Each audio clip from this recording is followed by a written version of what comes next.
Vers 5 heures ce matin, dans la zone artisanale du port, rue Léonus Corré, un bâtiment abritant une menuiserie ébénisterie est parti en fumée.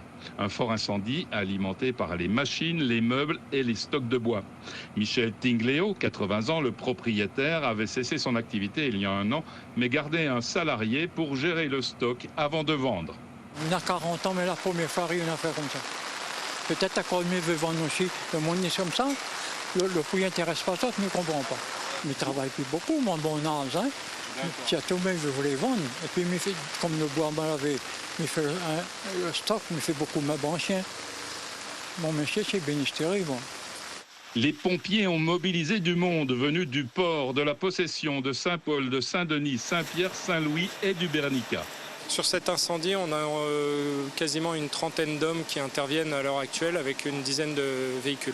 Des engins-pompes qui nous permettent d'établir des lances pour éteindre l'incendie.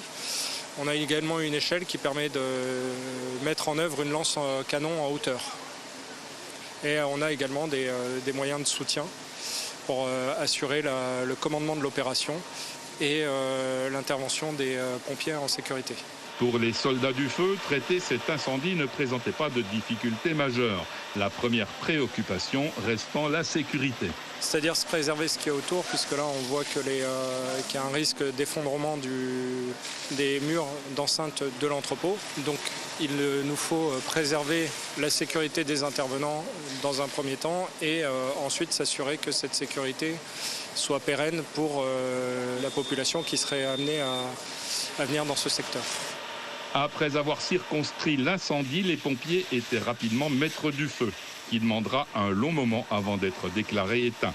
D'après le territoire de l'Ouest, à leur arrivée, les pompiers se sont branchés sur les nouvelles bouches non actives, mais ont pu utiliser les anciennes encore alimentées. Il n'y avait personne dans l'entrepôt, l'incendie n'a fait aucune victime.